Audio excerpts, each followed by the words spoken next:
naghahanap sila ng highway.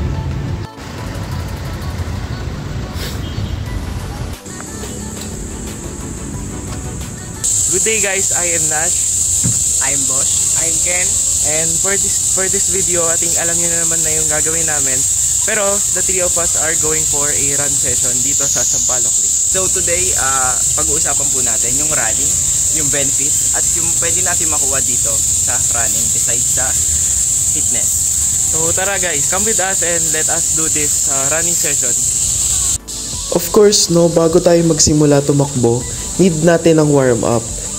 Sobrang importante na bago tayo tatakbo is lagi tayo mag-warm up because it helps us avoid injuries and kumbaga nakokondisyon nito yung katawan natin bago tayo sumabak sa takbuhan. So dito sa warm up na to, una namin ginawa is yung leg swings. Ito ay front and back, 20 reps, 10 each leg.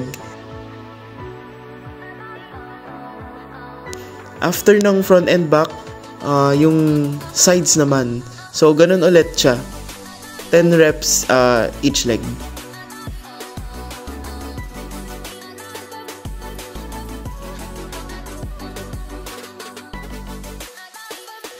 After ng leg swings, ang sunod nating warm up is yung hamstring sweeps. Ganun ulit to, 20 reps, 10 each legs yan. Then after nun, yung chest to knee stretch natin. 10 reps yun, and then yung piriformis stretch, 10 reps ulit. After nun, mag-ano naman tayo, butt kicks.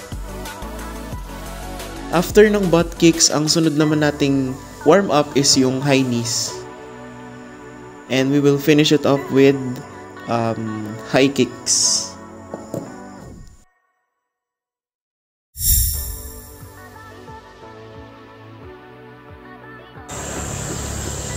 So after namin mag-stretching dun sa taas na part ng Sampaloc Lake, bumaba na kami kasi dun yung ano talaga, yung route talaga namin. Dun usually tumatakbo yung mga runners.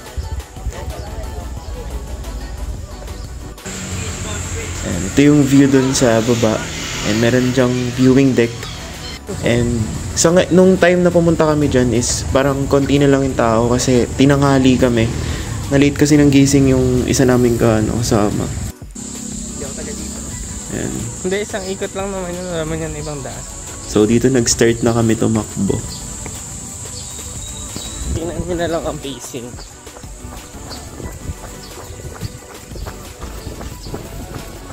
Ayan. So ito yung route namin. Bale, isang lap lang siya around sa lake. And then ano siya, 3.7 kilometers. Then yung pacing namin dito is 7 minutes per kilometer lang. Ano siya, medyo pang beginner friendly lang talaga. Ayan. So yung yung route na to is hindi siya ganoon kahirap.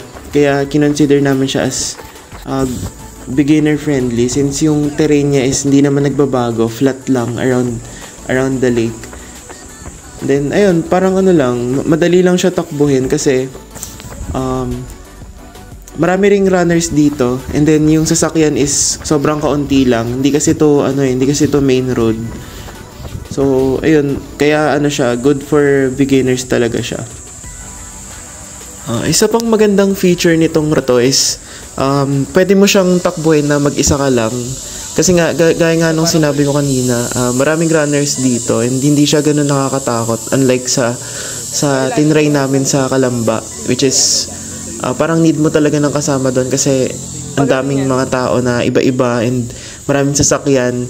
Unlike dito sa lake na yan, konting-konti lang talaga yung sasakyan. Mostly ang dumadaan lang is mga tricycle lang, mga nagbabike, tapos mga kasalubong mo lang mga ibang tumatakbo lang din. So, very safe talaga siya. Kaya pwedeng mag-isa ka lang dito. 1.7 pa lang.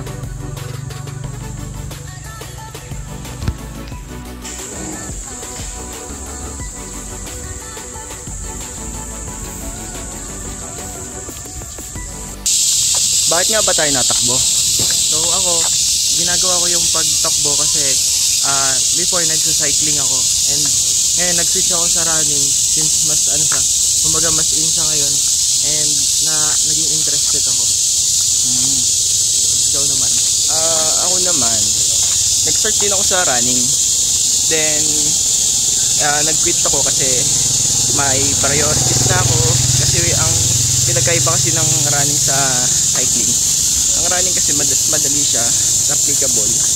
And kahit saan, hindi siya ginagamitan ng equipment at mga mamahaling bagay. Ikaw naman, Ken, anong reason mo? Tumatakbo ako para sa since student athlete, kailangan natin magpa-condition para sa maganda yung health natin and sa lungs and sa heart.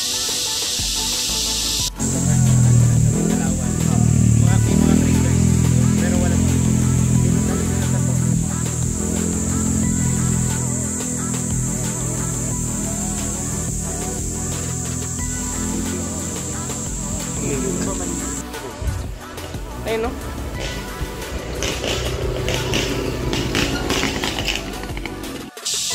Yun. So, yung routes namin dito is, dalawa yung pinili namin. Isang beginner and isang amateur. Yung beginner namin, ito yung sa Sampaloc Lake. Ano siya? 3.7 kilometers na run. And then yung terrain naman is, beginner friendly lang kasi flat lang siya. Tapos yung isa namin, yung amateur, yun yung sa Calamba City sa may Baywalk hanggang Halang. So, yung route na yun medyo mahirap siya kasi sa city streets kayo dadaan doon and madaming sasakyan, madaming tao and hindi ganun kalawak yung mga kalsada and yung mga sidewalk. Kaya siya talaga for amateur siya. After namin marating yung 3 kilometer mark ng Sampaloc Lake, hindi na kami gaanong tumatakbo kasi medyo mainit na. Medyo na kasi yan patanghali na. So, hindi na namin kayang init. Kaya yung mga nakita yung takbo dito, mga scripted na lang yan.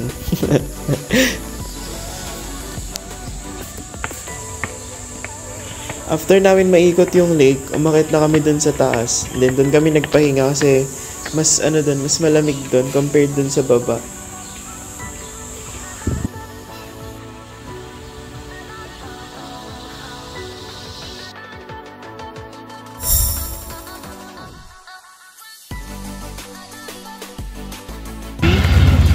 So, para marating yung starting point ng route namin dito sa Calamba, sumakay kami ng tricycle papunta dun sa may Baywalk. 20 pesos siya. So, sinut namin tong vlog na to, tong takbo namin na to, nung June 8 and meron nung low pressure area. So, sobrang sama ng panahon. Akala namin hindi kami matutuloy pero, ayan, gumanda naman yung panahon nung nakarating kami ng Calamba. Bonus. So, itong route namin sa Calamba, 6 kilometer run siya. And magsisimula siya sa Calamba Baywalk. Then, dadaan kami sa bahay ni Rizal, papunta sa bayan ng Calamba. And then, liliko kami hanggang makarating kami ng Halang, kung nasan yung endpoint namin, which is yung City Hall. So, yung route na to, I would say, is an amateur talaga kasi yung mga features ng route is mahirap compared sa Sampaloc Lake kasi kumbaga yung sa Sampaloc Lake is more on nature run siya, so wala talaga mga disturbances tulad ng mga sasakyan ganun. And itong route na to sa Calamba, pwede natin siya i-consider as city run kasi dadaan ka sa bayan and ayun nga, gaya nga nung sinabi ko, sobrang daming sasakyan doon, sobrang daming tao, ang daming mga nakaharang sa kalsada. So, medyo siya, challenging siya to run.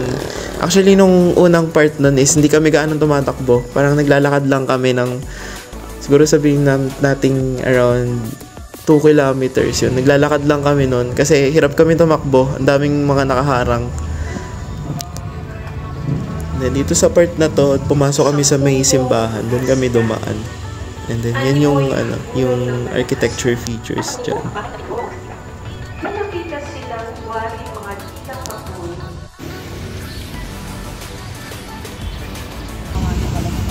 Yan yung tinuturo ni Ken. Yan yung facade ng simbahan na pinasok namin kanina. Then sa harap nun, nandun yung banga na hindi ko alam kung anong tawag dito pero yan yung parang famous na landmark dito sa bayan ng Calamba.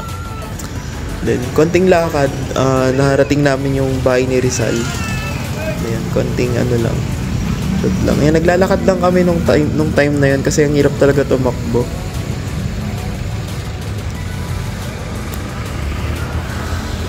So sa route na to, no, dapat talaga meron kayong kasama kasi yun, mahirap yung yung unang part niya. Pero pag nakalampas naman kayo sa bayan ng Calamba, na yan, tuloy-tuloy na yan na maluwag yung kalsada and na siya, okay na siya takbuhin.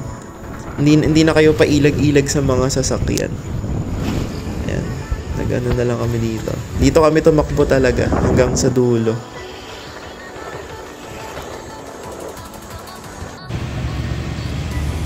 So, nandito na kami sa may stoplight sa Halang and sa kabila ng road na yan, dyan yung papunta sa endpoint ng run namin sa may munisipyo.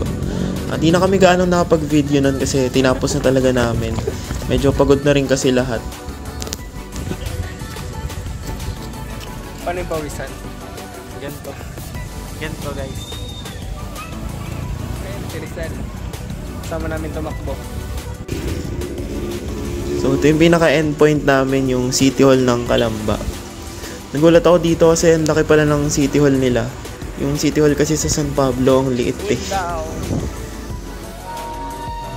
After namin tumakbo, nagmerienda kami. Sayang ang takbo.